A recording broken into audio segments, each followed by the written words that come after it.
সম্মানিত ভাইয়েরা, খুব অল্প সময়, আমাকে মনে হয় মেবি 15 থেকে 16 দিন আগে এই কমিটি আমাকে একটু বলেছিলেন, যখন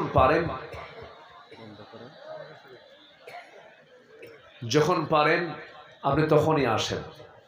তো বললাম, দেখুন আমি পরিপূর্ণ সময়টা দিতে পারবো না, তাহলে আপনি একটু 9টা থেকে 9:30টার মধ্যে আসেন।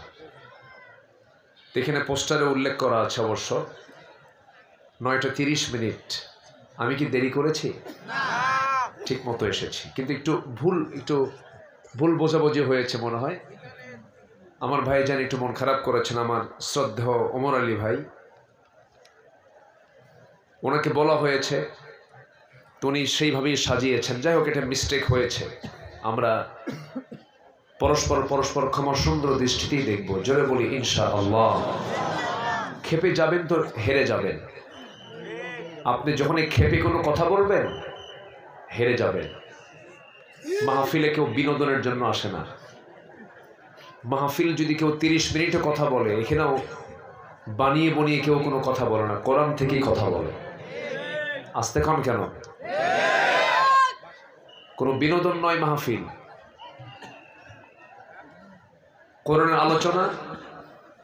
কোরআনের আলোচনায় পৃথিবীর শ্রেষ্ঠ ভাষণ দিয়েছেন মুহাম্মদ সাল্লাল্লাহু আলাইহি ওয়াসাল্লাম।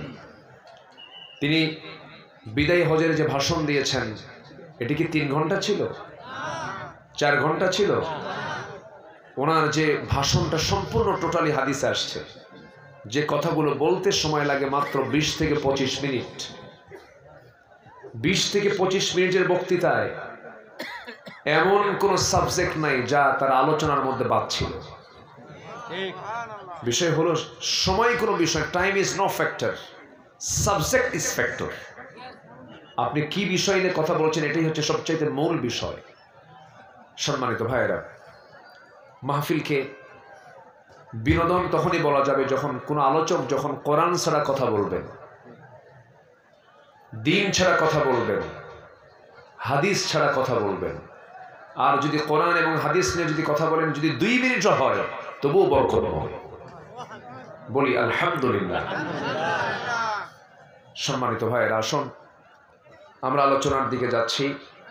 খুব অল্প সময়, এই মাত্র 2-3 দিন পরে আমাদের একটি শ্রেষ্ঠ মাস আসছে। সে মাসের নাম কি? কি মাস? কি নাম? এটি কিন্তু কলার রমজান না, মাসের নাম রমজান। কিসের নাম রমজান বলেন? মাসের নাম রমজান। মাইকলা একটু একভাবে সাউন্ডগুলো রাখেন, সুন্দর করেন যতটুকু পারা যায়। ধমক টমক দেব না কিছু, আপনি ভয় পায়েন না। আপনি যতটুকু আপনার কাছে যত সাধ্য আছে একটু চেষ্টা করেন। এই যে বেশি করতে গেলেই তো আবার সমস্যা শুরু হয়। আপনি চেষ্টা করেন। অনেক লোকজন বসার জায়গা পাচ্ছেন না, অনেক কষ্ট করে বসে আছেন। আল্লাহ, তুমি সবার অংশগ্রহণকে নাজাতের কারণ বানিয়ে দাও। জোরে বলি আল্লাহুম্মা আমিন। তাহলে মাসের নাম কি বলুন তো? এই মাসের নাম কি কোরআনে আছে? আসতে বলবেন না, আছে না নাই? আরেকটা মাসের নাম আছে মুহররম, এটাও কোরআনে আছে। জিলহজ, এটাও আছে। বলি আলহামদুলিল্লাহ। আল্লাহ রাব্বুল আলামিন বলেন, শাহরু রমাদানাল্লাযী উনজিলা ফীহিল কুরআনু হুদাল লিন-নাস ওয়া বায়িনাতিম মিনাল হুদা ওয়াল ফুরকান। জোরে বলুন আল্লাহু আকবার। রমজান মাস, আল্লাযী উনজিলা ফীহিল কুরআন, যে মাসে আল্লাহ রাব্বুল আলামিন কোরআনকে নাজিল করেছেন, হুদাল লিন-নাস, মানুষের হেদায়েত করে, মানুষের হেদায়েতের জন্য এবং সত্য মিথ্যার পার্থক্য সৃষ্টিকারী হিসেবে আল্লাহ রাব্বুল আলামিন কোরআনটাকে নাজিল করেছেন কোন মাসে? রমজান মাসে। শুধু কোরআন নাজিলের কারণেই কিন্তু এই মাসের এত মর্যাদা। আল্লাহ তাআলা 1 নাম্বার এই মাসের মর্যাদা দিয়েছেন কোরআন নাজিলের কারণে। জোরে বলি সুবহানাল্লাহ। যে মাস আসতেছে সামনে, এই মাসকে যেভাবে পালন করা দরকার ছিল জাতীয়ভাবে, সেইভাবে পালন কিন্তু আজ পর্যন্ত আমরা দেখি নাই। স্বাধীনতার 53-54 বছর চলে, এদেশের হোটেলগুলো দিনের বেলা রোজার মাসে বন্ধ না খোলা? বলেন, শুধু কি খোলা? সামনে পর্দা দিয়ে রাখে আর বলে ভিতরে পর্দার সহিত খাবারের ব্যবস্থা আছে। আমি কি ভুল বললাম? এই রমজান মাসে মদের যে দোকান বন্ধ না খোলা? বলেন বলেন। এই রমজান মাসে সুদের কারবার আছে না নাই বলেন তো? সবকিছুই কিন্তু চলছে হরদম। অথচ রমাদান কারীম এইগুলো থাকার তো প্রশ্নই ছিল না। যেটা 12 মাস হারাম, এই মাসে তো কোনো কথাই নাই। কিন্তু আমার দেশে সেই পরিবেশটা আমরা এখনো তৈরি করতে পারিনি। কারণ রোজা যা চায় আমাদের সমাজ রাষ্ট্রে তা নাই।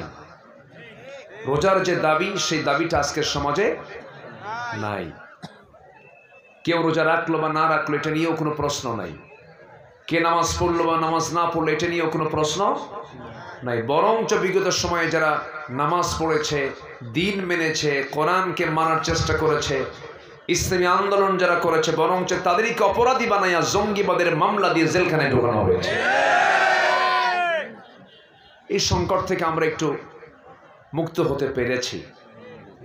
আল্লাহ তাআলা এই মুক্ত একটি পরিবেশ আমাদেরকে উপহার দিয়েছেন। সম্পূর্ণ অবদান কার? আসতে বলবেন না কার? এত ক্রেডিট নেওয়া ভালো না। অনেকে বলে আমরাই তো ছিলাম। কে ছিল আর কে ছিল না, রাজপথে কার কতটুকু অবদান, জাতি আর অন্ধ নাই। জাতি কি অন্ধ আছে? জাতি কিন্তু অন্ধ নাই, জাতি কিন্তু সব বোঝে। এখন কোনো কিছু আড়াল করার সুযোগ নাই, ফাঁকিবাজির কোনো সুযোগ নাই। প্রযুক্তির সর্বোচ্চ ব্যবহার এখন চলছে, কোনো কিছু আড়াল থাকে না। আমরা বাপরা পারি নাই, পুলিশরা পারে নাই, কিন্তু পুলিশের সন্তানরা দেশকে মুক্ত করেছে। সম্মানিত ভাইয়েরা, আমি তো ভেবেছিলাম যুব সমাজ মনে হয় ধ্বংসের পথে, ডিভাইস আক্রান্ত, নেশায় আক্রান্ত। প্রায় দেশের 60 থেকে 70 লক্ষ যুব সমাজ মাদকাসক্ত। ভেবেছিলাম মনে হয় এরা শেষ হয়ে গেছে। না, জাতে মাতাল তালে ঠিক। আল্লাহু আকবার বলেন। একদম টাইম বেঁধে দিয়েছে 45 মিনিট। মনে আছেন আপনাদের? শুধু টাইম দিয়েছে কয় মিনিট? 45 মিনিট। ওরা পালায় নাই। আজকে যদি ওরা পালাতো এই মাহফিলে হতো না, হতো না মাহফিল। এটা আল্লাহ রাব্বুল আলামিন বলেন, ইল্লা তানফিরু ইউআযিবকুম আযাবান আলীমান ওয়া ইস্তাবদিল কওমান গায়রাকুম ওয়া লা তাদুররুহু শাইআ। জোরে বলুন আল্লাহু আকবার। তোমরা যদি পালাতে, এমন একটা জাতি তোমাদের উপরে চেপে বসতো যাদের কোনো ক্ষতি তোমরা করতে পারতে না। এই জন্য বিজয়ের জন্য শর্ত হলো পালিয়ে যাওয়া না সাহস, সামনে এগিয়ে যাওয়া। পালিয়ে যাওয়া না এগিয়ে যাওয়া। আমার বন্ধুগণ, আল্লাহর সাহায্য সবচেয়ে বড় সাহায্য। জুলুম থেকে যুগে যুগে আল্লাহ বান্দাদেরকে হেফাজত করেছেন। নমরুদকে অটিস্টিক মশাদে বিদায় করেছেন, অকেজো মশাদে বিদায় করেছেন। ফেরাউনকে পানিতে চুবায়া বিদায় করেছেন। আবু জেহেলদের মতো নেতাকে আল্লাহ রাব্বুল আলামিন নাবালক সন্তানের হাতে দুনিয়া থেকে বিদায় করে দিয়েছেন। আমার দেশেও যারা বিগত 16 বছর ছিল, এই সমস্ত জালিমকে আল্লাহ রাব্বুল আলামিন নিজ কুদরত সাহায্য দিয়ে আল্লাহ রাব্বুল আলামিন শেষ করে দিয়েছেন। ঠিক কি?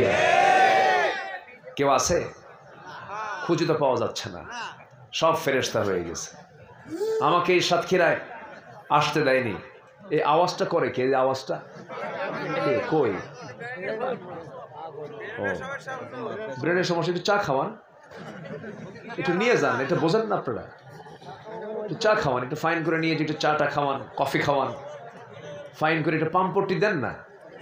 ওর একটা বিকট আওয়াজে তো মাহফিলের পরিবেশ অন্যরকম হয়ে যাচ্ছে। হ্যাঁ, একটু চাটা খাওয়ান, ফাইন করে একটু অফার করেন একটু। হ্যাঁ, সম্মানিত ভাইয়ের আমার দিকে তাকান। তাহলে সামনের যে রমজান আসতেছে, রমজানের হক আমরা আদায় করবো না ইনশাআল্লাহ? জোরে বলি ইনশাআল্লাহ। আল্লাহ কবুল করুন, জোরে বলি আমিন। এই সাতক্ষীরাতে বহুদিন পর, আমাকে মাঝখানে বহুদিন আসতে দেয়নি ফেরেশতারা। ফেরেশতা কেন বললাম? ফেরেশতা চোখে দেখা যায় না, এদেরকেও দেখা যাচ্ছে না। নাই তো, কোথায় যে গেছে আর খুঁজে পাওয়া যাচ্ছে না। আমরা তো কেউ পালাই নাই। আমাদের প্রতি যত অত্যাচার করা হয়েছে, কেউ কি আমরা পালাইছি? 2009 সালে আল্লামা সাইদ রাহিমাহুল্লাহ এবং আমি একই বছর 2009 সালে একসঙ্গে আমরা হজ করেছি। তারাফার ময়দানে একসঙ্গে ছিলাম। তো ওনাকে প্রশ্ন করা হলো, হুজুর দেশে তো ট্রাইব্যুনাল গঠন হচ্ছে, টিপাই মুখে বাঁধের আন্দোলন চলছে, পুরা ষড়যন্ত্র, আপনাকে মামলা দেবে, আপনাকে গ্রেফতার করবে, আপনি দেশেই থেকে যান, এই সৌদি আরব থেকে আপনার আর ফেরার দরকার নেই, আপনি রয়্যাল গেস্ট হয়ে এসেছেন, রাজকীয় মেহমান হয়ে এসেছেন, আপনার দরকার নাই যাওয়ার। উনি মুস্কে একখান হাসি মেরে বললেন, সাইদি পালায়া থাকবে, এটা কি বিশ্বাস হয়? উনি নিজে বললেন, আল্লাহু আকবার বলবেন না? একজন ইমানদার পালায়া থাকবে, তো রাসূল শিখান নাই। উনি বলছেন, আমি বুক উঁচু করে আমার দেশে ফিরে যাব। উনি বুক উঁচু করে দেশে ফিরেছেন, হাসি মুখে জেল খেটেছেন, 13 বছর কারাবরণ করেছেন, কখনো হতাশায় তিনি ভোগেন নাই। আমরা কেউ পালাই নাই। আমাদেরকে যারা রাজাকার ট্যাগ দিয়েছিল, কেউ পাকিস্তান যায় নাই। আমরা শুধু হিন্দুস্তানের রাজাকাররাই সব দিল্লি গিয়ে বসে আছে। আমরা কিন্তু ঠিকই আছি, আমরা কেউ যাই নাই, আমরা যাব না। কারণ এই দেশকে আমরা প্রাণ দিয়ে ভালোবাসি, জীবন দিয়ে ভালোবাসি। আমাদের আত্মীয় স্বজন দেশেই, সব বাইরে নাই। হ্যাঁ, আমরা বিয়ে শাদী, ছেলে মেয়ে যা কিছু সব দেশেই করি আমরা। ওরা তো দেশকে এমন ভালোবাসে, একটা আত্মীয় দেশে নাই, সব ইউরোপ আমেরিকা। ভালোবাসা শিখান না, দেশপ্রেম বুঝান আমাদের। ইসলামকে কতটুকু মানে গোড়ায় হাত দিলে টের পাওয়া যাবে।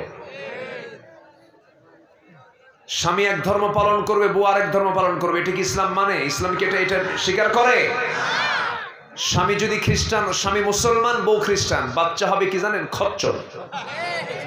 গাধা আর ঘোড়ার মিলনে যে বাচ্চা হয়, ওটার নাম কি? এইগুলো খচ্চর সব। অতএব খচ্চরদের কোন নেতৃত্ব বাংলার জমিন আমরা হতে দেব না।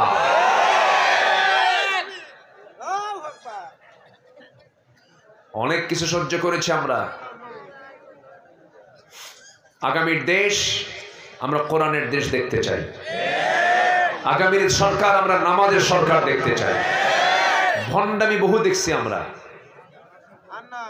বহু চাপাবাজি করেছে, বহু প্রতারণার শিকার আমরা হয়েছি। সব দেখা শেষ। আগামীর দেশ হচ্ছে কোরআনের দেশ। রাজি আছেন কারা কারা? হাত উঁচু করে দেখান মুসলমান।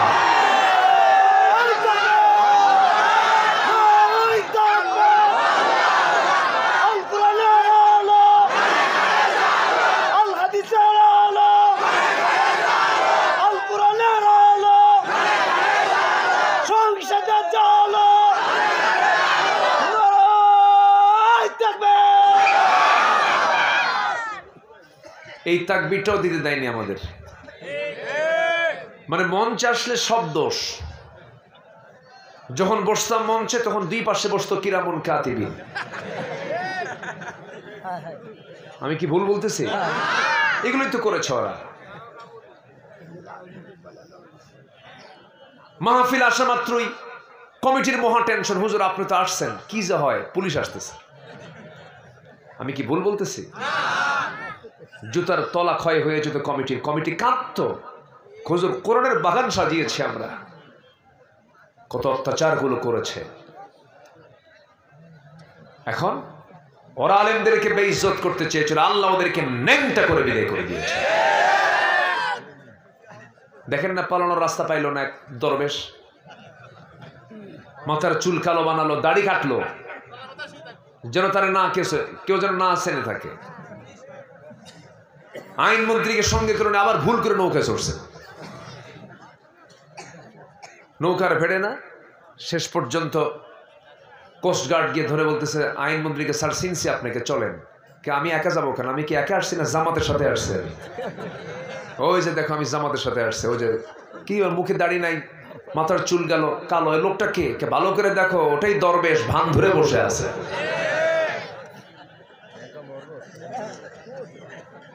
কথা কি বুঝতেছেন? কথা কি বোঝা যায়? ওরা চেয়েছিল আলেমদেরকে বেইজ্জত করতে, আল্লাহ ওদেরকে ন্যাংটার উলঙ্গ করে বিদায় করে দিয়েছেন।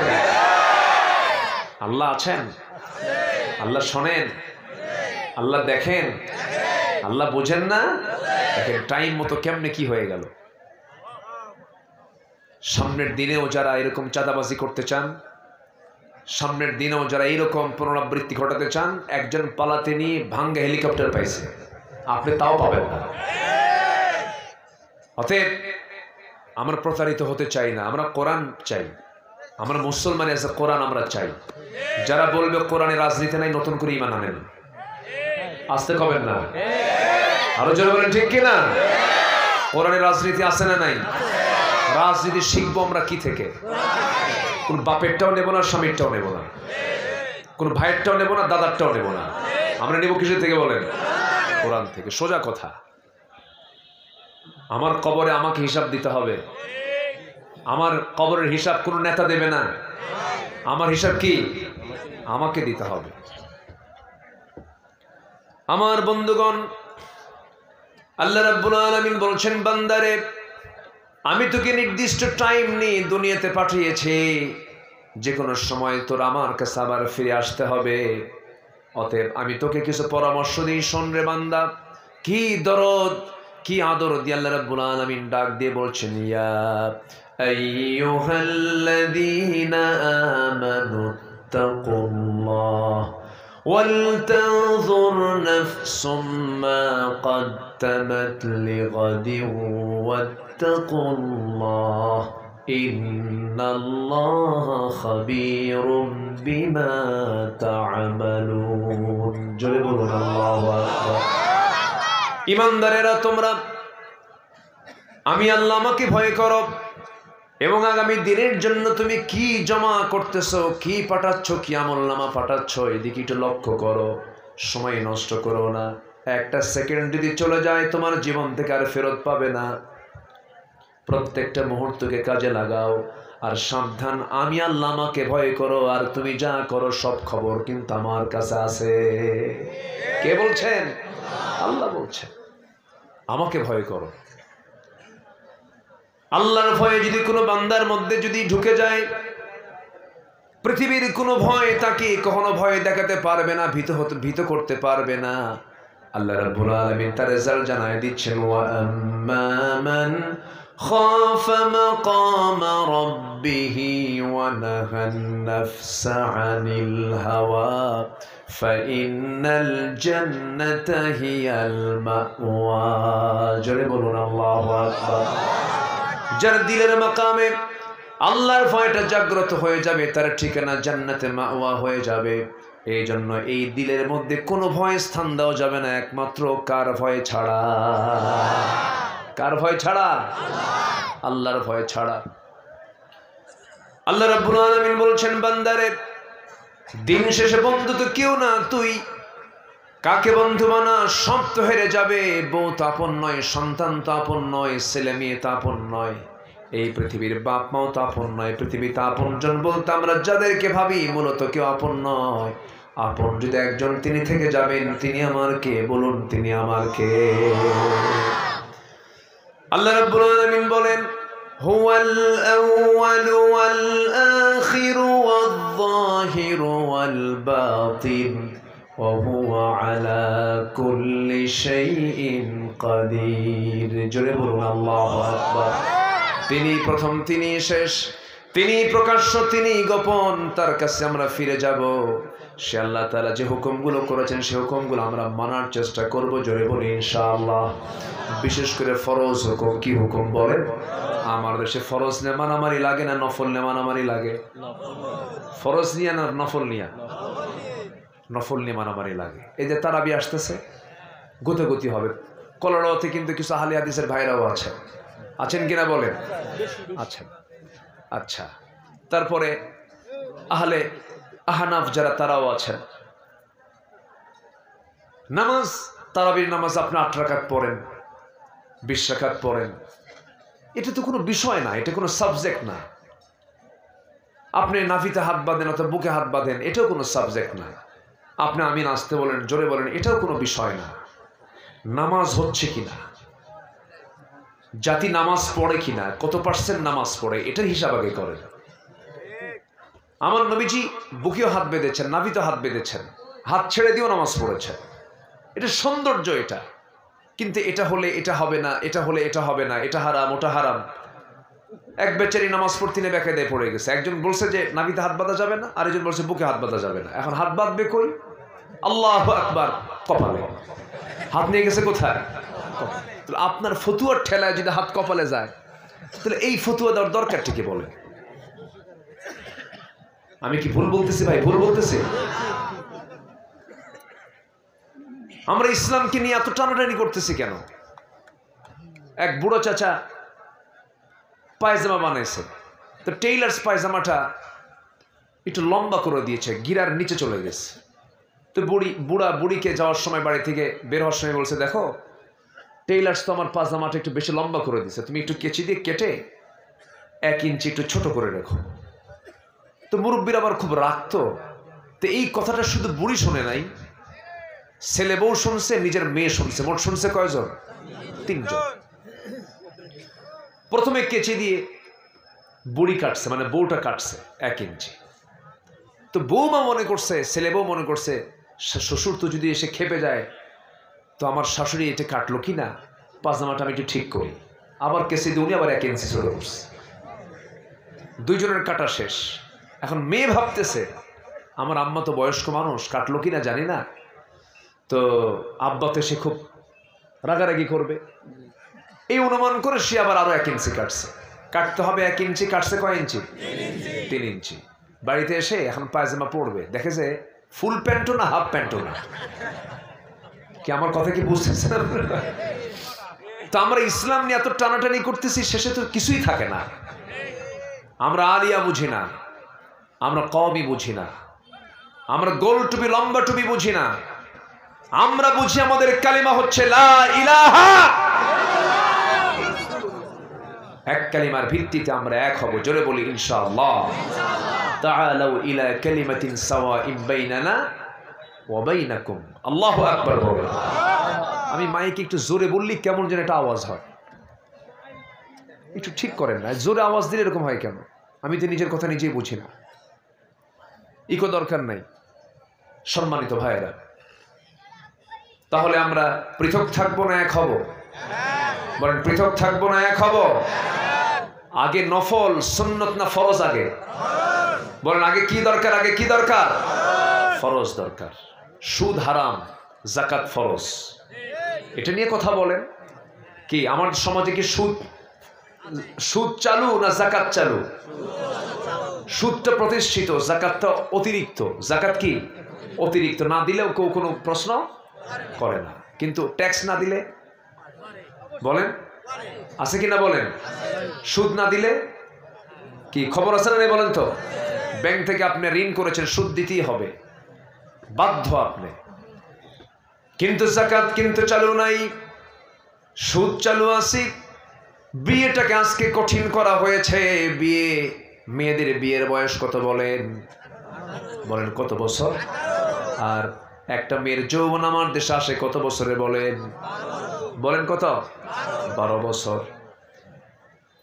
আজকের যে সামাজিক চিত্রটা, আমি বলছি না বাল্য বিবাহের পক্ষে আমি কথা বলছি না, কিন্তু এই যে বিশাল বড় মানবাধিকার কর্মীরা কথাগুলো বলেন, মাঝে মাঝে দেখা যায় 12 বছরের 13 বছরের একটা ছোট্ট মেয়ে আমরা মনে করছি, কিন্তু সে তো বড় হয়ে গেছে।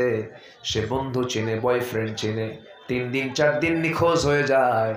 এই ব্যাপারে ইসলামের বক্তব্য আছে না নাই? আসতে বলবেন না, আছে না নাই? মানে 18 আগে বিয়ে হবে না, কিন্তু 12-13 বছর বয়সে বের হওয়া যাবে, বের হয়ে চলে যাওয়া যাবে। আমি কি ভুল বলছি ভাই? এগুলো কথাগুলো কি ভুল বলতেছি আমি? যৌবন আসে 12তে, আর বিয়ের শর্ত দিছে কত বছরে? 18। এই 6 বছর কি করবে? হ্যাঁ হ্যাঁ, বিয়া ছাড়া আকাম কুকাম করবে। এই তো, হ্যাঁ এই তো, বয়ফ্রেন্ড আর গার্লফ্রেন্ড খুঁজবে। এই নোংরামিগুলো আমার দেশে কমছে না বাড়ছে? আমার দেশে বিয়ে সহজ না জেনা সহজ? বলেন, বিয়ে সহজ না জেনা সহজ? জেনা সহজ। কিন্তু ইসলাম বিয়েকে সহজ করতে বলেছে, জেনাকে কঠিন বানাতে বলেছে, জেনা যেন কোনো ক্রমে না হয়। একটা মেয়ে 2-3 দিন নাই ছেলের সঙ্গে ঘুরে বেড়াচ্ছে, কোনো দোষ নাই। রাষ্ট্রের আইন কি জানেন? ওর দোষ হলো 100 টাকা জরিমানা মাত্র। কত টাকা জরিমানা? 100 টাকা জরিমানা। আমার বন্ধুগণ, এই জন্য কোনো ফরজ বিধানকে লঙ্ঘন করা যাবে না, ফরজকে লালন করতে হবে। ছোট ছোট গুনার দিকে আল্লাহ পাক তাকাবেন না। আল্লাহ রাব্বুল আলামিন বলেন, ইন তাজতানিবু কাবাইরা মা তুনহাউনা আনহু নুকাফির আনকুম সাইয়্যাতিকুম ওয়া নুদখিলকুম মুদখালান কারীমা। জোরে বলুন আল্লাহু আকবার। তুমি যদি বড় বড় গুনাহ করে ফেলো, আল্লাহ তোমাকে ধরে ফেলবেন। কিন্তু তুমি যদি বড় বড় গুনাহগুলোকে যদি গুটিয়ে রেখে, গুনাহ না করে যদি ছোট ছোট যদি কিছু গুনাহ করে ফেলো, আল্লাহ রাব্বুল আলামিন বলছেন, আমি আল্লাহ রাব্বুল আলামিন ছোট গুনার দিকে না তাকায়া আমি আল্লাহ তোমার সমস্ত গুনাহগুলোকে মাফ করে জান্নাতের মতো জায়গায় তোমাকে স্থান করে দেব। চ্যালেঞ্জ হচ্ছে, কবিরা কোনো গুনাহ করা যাবে না, কবিরা কোনো গুনার কাছে যাওয়া যাবে না। এটা হচ্ছে সবচাইতে বড় চ্যালেঞ্জ। আর যে কবিরা গুনাহ ছাড়তে পারবে সে হচ্ছে মুত্তাকি। সে কি বলেন তো? যে ব্যক্তি রোজা রাখবে, সে রোজার ফলাফল কি হওয়া? মুত্তাকি হয়ে যাওয়া। আমরা মুত্তাকি হব, জোরে বলি ইনশাআল্লাহ। আমি যে বিষয়ে ইঙ্গিত দিতে চাচ্ছি আমার আজকের আলোচনার মধ্যে, সেটা হলো একটা গুণ আজকে আমরা শিখে যাব, একটা গুণ আমরা অর্জন করার সিদ্ধান্ত নেবে, সেটা হলো তাকওয়ার গুণ। কিসের গুণ বলেন তো? যে তাকওয়ার গুণ অর্জন করবে তাকে মুত্তাকি বলে। তাকে কি বলে? মুত্তাকি বলে। মুত্তাকি কাকে বলে? মুত্তাকি তাকেই বলে যে সকল প্রকার হারাম থেকে নিজেকে গুটিয়ে রেখে হালাল পথে যে বান্দা নিজেকে প্রতিষ্ঠিত করে, তাকেই বলে মুত্তাকি। জোরে বলেন সুবহানাল্লাহ। আমাদের সমাজে আজকে হারাম বেশি না হালাল বেশি? বলেন, হালাল বেশি না হারাম বেশি? হারামটা বেশি। হারামের ছড়াছড়ি আজকে। আমার বন্ধুগণ, আল্লাহ রাব্বুল আলামিন সেই জন্য সুন্দর করে বলছেন, ইয়া আইয়ুহাল্লাযীনা আমানু কুতিবা আলাইকুমুস সিয়াম কামা কুতিবা আলাল্লাযীনা মিন ক্বাবলিকুম লাআল্লাকুম তাত্তাকুন। জোরে বলুন আল্লাহু আকবার। আয়াতটা কি মানে নতুন মনে হয় না পুরাতন মনে হয়? পুরাতন না? সবার কাছে কি এরকম নতুন মনে হচ্ছে নাকি? খুব কমন আয়াত। আনকমন না কমন? কমন। সবার কাছে এটা কমন আয়াত। এই আয়াতটা আমরা সারা জীবন বহুবার শুনেছি, কিন্তু এই আয়াতের যদি শুধু একটা আয়াতের যদি আজকে প্রতিফলন থাকতো, সমাজের চিত্র আজকে এমনটা হতো না। আল্লাহ সুন্দর করে বলছেন, তোমাদের জন্য আমি আল্লাহ রাব্বুল আলামিন রমজানের সিয়ামকে ফরজ করে দিয়েছি। আল্লাহ পাক এখানে ফরজ শব্দ বলেন নাই, কুতিবা আলাইকুমুস সিয়াম লিখিত আকারে পাশ করেছি, ফরিদা বলেন নাই। আইন দু প্রকার, দলিল দু প্রকার, একটা হচ্ছে মৌখিক দলিল, আরেকটা হচ্ছে লিখিত দলিল। আপনাকে কেউ মৌখিক দলিল করে দিল, এটা মজবুত হবে না, লিখিত দলিলটা মজবুত হবে। মানে কি দলিল মজবুত হবে? লিখিত দলিলটা মজবুত হবে। আল্লাহ পাক রোজাকে লিখিত আকারে পাশ করেছেন। জোরে বলেন সুবহানাল্লাহ।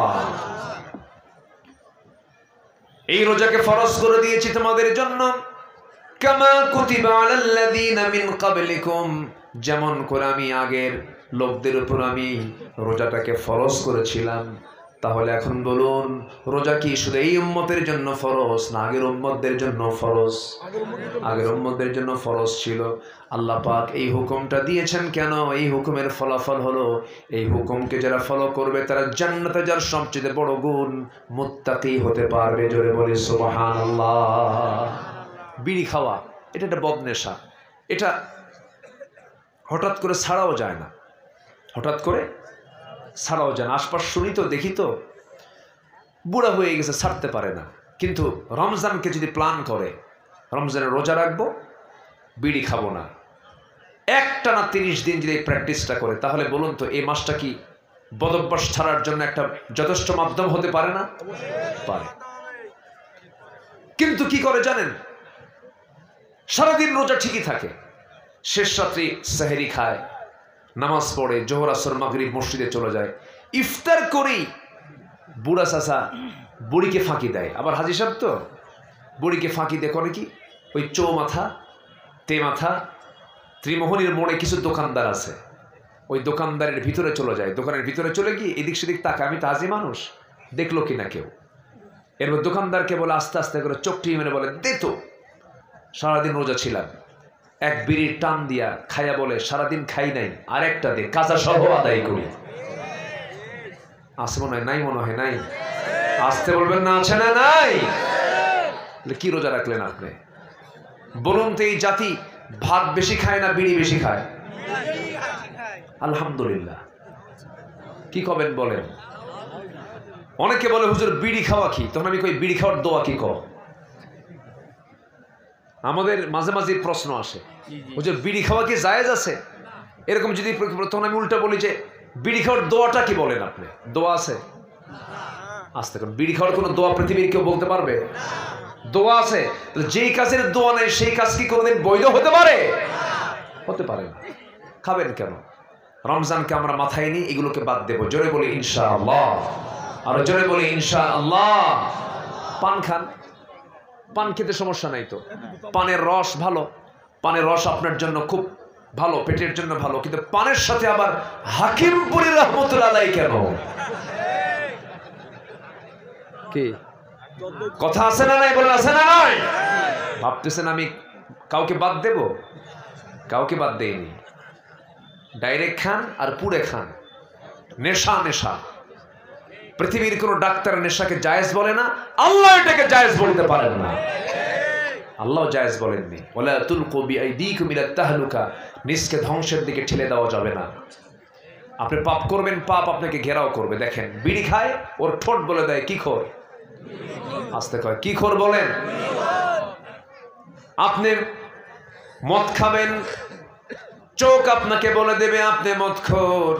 আপনি গাঁজা খাবেন, ঠোঁট বলে দেবে, দাড়ি মোজ বলে দেবে আপনি গাঁজাখোর। বিড়িখোরের চেহারা একরকম হয়, গাঁজাখোরের চেহারা আরেক রকম হয়, মদখোরের চেহারা আরেক রকম হয়। যে পাপ করবে পাপ তাকে ঘেরাও করে ফেলবে, গুনাহ করবেন গুনাহ আপনাকে অ্যাটাক করে ফেলবে। এই জন্য আমার বন্ধুগণ, সবচেয়ে বড় তাকওয়া হলো নিজের জীবনকে সম্পূর্ণ গুনাহমুক্ত রাখার চেষ্টা করা, পাপের দিকে না যাওয়া, গুনার দিকে না যাওয়া। আল্লাহ রাব্বুল আলামিন বলছেন, বান্দার আমি তোকে ট্রেনিং এর জন্য দিয়েছি, রমজান মাসটা 30 দিন কাজে লাগা, সুন্দর করে তারাবির নামাজটা পড়, রাতের কিয়ামটা কর, দিনের সিয়ামটা কর। ওয়ামান সামা ওয়ান কামা, যে ব্যক্তি দিনের রোজা এবং রাতের বেলা দাঁড়ায় দাঁড়ায় সিজদা দেবে, রুকু দেবে, আল্লাহ বলছেন যদি সেটার অ্যাকচুয়ালি ইহতিসাবের সাথে হয়, আমি আল্লাহ রাব্বুল আলামিন তার আগের পরের সমস্ত গুনাহগুলোকে আমি আল্লাহ মাফ করে দেব। জোরে বলে সুবহানাল্লাহ। আমার বন্ধুগণ, এই সিয়ামের মধ্য দিয়ে জীবনটাকে সুন্দর করে সাজায় নিতে হবে আমাকে আপনাকে। সাহাবে কেরাম মাত্র 16টা রোজা রেখে তারা তাকওয়ার গুণ অর্জন করেছিলেন। তারা এক একজন বীর মুজাহিদের ভূমিকা পালন করেছেন মাত্র 16টা রোজা রেখে। তারা মদিনায় হিজরত করলেন, যখন হিজরতের মাত্র 1টা বছর পরেই রোজা ফরজ হয়ে যায়।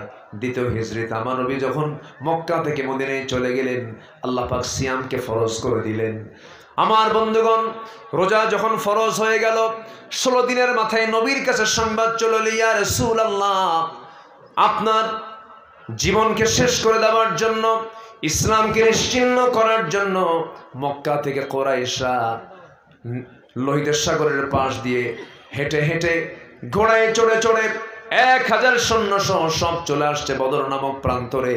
তাদেরকে মোকাবেলা করার জন্য আপনাকে প্রস্তুতি নিতে হবে। আমার নবীজির কানে যখন, আমার নবীজির কাছে যখন এমন সংবাদ দেওয়া হলো, আমার নবীজি সাহাবে কেরামকে ডাক দিলেন, সাহাবীরা শোনো, যুদ্ধের ডাক এসেছে, জিহাদের ডাক এসেছে, কি করবে বলো। সাহাবীরা কেবলই মক্কা থেকে মদিনায় চলে আসছেন, ঘর নাই, বাড়ি নাই, বউ নাই, বাচ্চা নাই, সন্তান নাই, একদম হাতে খালি হাতে এসেছেন, হ্যান্ড টু মাউথ নাই, খাবারও পান না। এমন একটা সময় যখন যুদ্ধের ডাক চলে এলো, সাহাবীরা বললেন, ইয়া রাসূলুল্লাহ, আমাদের কিছু নাই, তবে আল্লাহর সাহায্য আমাদের আছে, আপনি যা বলবেন আমরা যুদ্ধের প্রস্তুতি নিয়ে নিলাম। জোরে বলে সুবহানাল্লাহ। আমরা অনেকে বদর কি বলে, রমজান মাসকে শুধু সিয়ামের মাস মনে করি, কিন্তু রমজান মাস শুধু সিয়ামের মাস নয়, এটা জিহাদের মাস, বদরের মাস, বিজয়ের মাস, মক্কা বিজয়ের মাস। আল্লাহু আকবার বল। আমরা ইতিহাস জানি না, শুধু আমরা মনে করি রমজান মাস শুধুমাত্র না খেয়ে থাকার মাস। কে বলেছে? না। আবার রোজাকে আমরা অনেকে মনে করি শুধু না খেয়ে থাকার নামে রোজা না, কথা না বলার নামও রোজা, কথা না বলার নামও রোজা। কথা বলা যাবে না, কোন কথা? মিথ্যা কথা। কোন কথা? বাজে কথা। কোন কথা?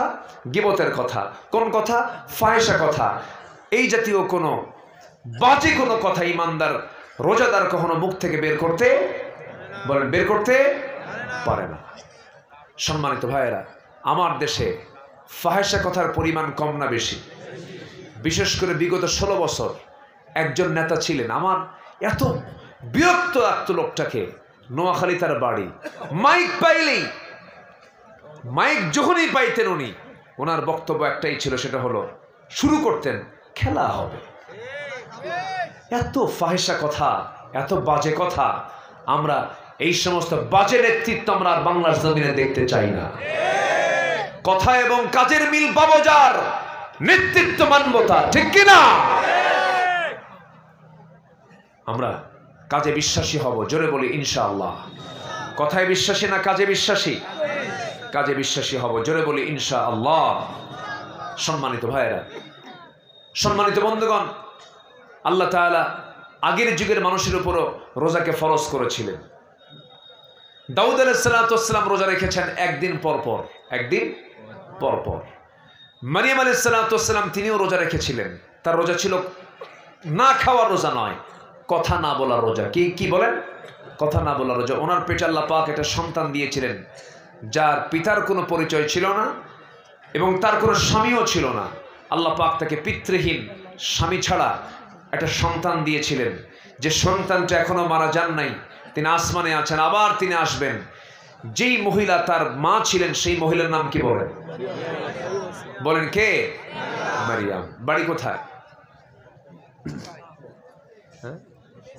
ব্রজবংশা নাকি করলেন? ভালো করে কলরোয়াতে মরিয়াম আছে না নাই বলেন তো? এটা কলরোয়া মরিয়াম বলছি না, বলতেছি হলো ফিলিস্তিনের মারিয়াম। আল্লাহু আকবার বলেন। কোথাকার বলেন? ফিলিস্তিন। সেখানে তার বাড়ি ছিল। সম্ভ্রান্ত পরিবারের ছিলেন। তার বাবার ইতিহাসও আছে। আল্লাহ পাক তার বাবার নামে একটা সূরা দিয়েছেন, সূরা আলে ইমরান। আবার নিজের নামেও আছে সূরা মারিয়াম। বাপ আর বেটি 2 সূরা দখল করে ফেলেছেন। আল্লাহু আকবার বলেন। কত সম্মানিত একটা পরিবার। এই মারিয়ামকে আল্লাহ পাক রোজা রাখতে বলেছিলেন। কিসের রোজা? না কথা বলার রোজা। যখন তিনি তার সন্তানকে যখন প্রসব করলেন, সন্তান ডেলিভারি হয়ে গেল। এর আগে তো অনেক লম্বা কথা, সময় নাই।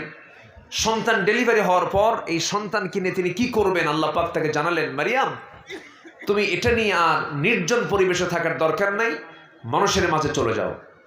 তিনি বলেন, আল্লাহ আমি কেমন করে যাব? আমাকে তারা যে পরিমাণ গালিগালাজ দিয়েছে, এই সন্তানটা নিয়ে গেলে তো আমিও গালি শুনবো, সন্তানটা গালি শুনবে। তখন আল্লাহ বললেন, তুমি বলবে আমি রোজা আছি, আমি কোনো কথা বলবো না। সুবহানাল্লাহ। দেখেন রোজা কত আগে। যে সময় লোকজন বলে ফেললো মারিয়াম এই যে সন্তানটা আনছ, সন্তানটা টেনে নিয়ে আসছে, এই সন্তানটার বাবার পরিচয় কি আমাদেরকে জানায় দাও।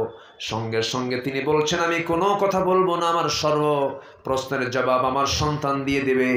তিনি বললেন, ক্বালাত ইন্নী নাযারতু লিররহমানি সাওমা, আমি রোজাদার, আমি কোনো কথা বলবো না, যা কথা তোমরা আমার সন্তানকে প্রশ্ন করো। সবাই বলল, বুঝতে পেরেছি মারিয়াম পাগল হয়ে গেছে, ছোট্ট বাচ্চা কেমনে কথা বলবে? 3 দিনের নবজাতক বাচ্চা তো কখনো কথা বলতে পারে না। এমন সময় একজন হেও করে, ইনসাল্টের সুরে নখটা উঁচু করে সন্তানকে যখন দোলনায় থেকে সন্তানকে যখন প্রশ্ন করেছে, দোলনা থেকে সন্তান জবাব দিচ্ছে বড় মানুষের মতো, ক্বালা ইন্নী আবদুল্লাহ আতানিয়াল কিতাব ওয়া জাআলানি নাবিয়্যা, আমি হলাম আল্লাহর গোলাম, আল্লাহ পাক আমাকে ইনজিল কিতাব দান করেছেন, আর আল্লাহ পাক আমাকে তোমাদের সবার জন্য নবী করে পাঠিয়েছেন। আর এই মহিলা হচ্ছেন একজন নবীর মা। খবরদার, একজন নবীর মার সঙ্গে তোমরা কেউ কোনোদিন বেয়াদবি করতে পারবা না। সুবহানাল্লাহ। সত্যকে প্রকাশ করে দিয়েছেন কে? আল্লাহ পাক। তাহলে মারিয়াম রোজা রেখেছেন কি? না খাওয়ার, না কথা না বলার। তাহলে আমাদের কি শুধু না খাওয়ার রোজা? বলেন সাথে কি আছে? কথা না বলার রোজা। কথা বলা যাবে না, কথা বলতে চাইলেই কথা বলা যাবে না। যে ব্যক্তি তার জিহ্বার লাগাম টেনে ধরবে, সে দুনিয়াতেও নাজাত পাবে, আখিরাতেও নাজাত পাবে। যার কথা যত কম সে তত নিরাপদ, যার কথা যত বেশি সে তত বিপদ, সে তত বিপদ। মেয়েরা কথা কম কয় না বেশি কয়? সায়েন্স বলছে, গবেষণা বলছে, পুরুষ মানুষ সারাদিনে কথা বলে 2000 শব্দ, মেয়েরা কথা বলে কত হাজার শব্দ? 5000 শব্দ। কয় হাজার বেশি? 3000 বেশি। বেগুন কিনতে ভুল করছেন, শুধু বেগুন ভুল হয়ে গেছে কেনা, পোকা, এটা আপনি খেয়াল করেন নাই। শুধু বাড়িতে বউ নিয়ে কোটাকুটি শুরু করছে, যদি দেখে পোকা বেগুন, ওই পোকা বেগুনের তফসিল হবে 1 টানা 3 ঘন্টা। কি চাচা ঠিক আছে? দেখেন ওনারটা আরো বেশি মনে হয়, যেভাবে করেছে বুঝলেন। আল্লাহ পাক মেয়েদের কেমন করে বানিয়েছেন। আর সেই বেশি কথা বলা লোক ছিল আমাদের ক্ষমতার মসনদে, বোঝেন নাই? ছাত্ররা বলল কোটা বাদ দেন, 53 বছর হয়ে গেছে, মেধার যাচাই করেন, কোটা বাদ দেন। জবাবে বলে ফেললেন, রাজাকের নাতিপুতিরা চাকরি পাবে। কি কম কথা না বেশি কথা? বিনয় না অহংকার? বলেন বিনয় না অহংকার? অহংকার পতন, বেশি কথা পতন, বেশি কথা পতন, ঠিক না? জি আলহামদুলিল্লাহ। ও পরবর্তীতে অনুষ্ঠান আছে আরো? মাশাআল্লাহ। আমি তো সময় থেকে আমিও বসে থেকে দেখতাম। পরবর্তী একটা অনুষ্ঠান এখানে আছে, অপসংস্কৃতির আগ্রাসন রোধে সুস্থ সংস্কৃতির ধারা সামনে রেখে এখানে কিছু ইসলামী সঙ্গীত, গজল এগুলো পরিবেশন হবে। থাকবেন না সবাই ইনশাআল্লাহ? সবাই থাকতে রাজি আছেন তো ইনশাআল্লাহ? তো তার আগ দিয়ে আমি একটু সবার কাছে একটু বিনতি, আমাকে প্রথমেই বলেছেন মাহফিল কমিটি, আমি বলি নাই, ভয় পেয়েছি, কারণ আমি বসেই যদি এই কথা বলি যদি আপনারা রাগ করেন। তো মাহফিল কমিটি সবার কাছে যদি একটু যায়, মাহফিলটার জন্য তাদের এই যে বিশাল প্যান্ডেল, খরচ, ডেকোরেশন, লাইটিং, মাইকিং, হাইটিং, পোস্টারিং, তো যদি ব্যাগ নিয়ে যদি আপনার কাছে যায়, আপনি কি রাগ করবেন? দোয়া করেন দেশে এমন একটা সরকার আসুক যেই সমস্ত মাহফিল, মসজিদ, মাদ্রাসা এগুলো বাস্তবায়ন করার জন্য রাষ্ট্রের তহবিল থেকে এগুলো খরচ করা হবে। এমন যদি সরকার আসে তো ভালো, আলহামদুলিল্লাহ। তখন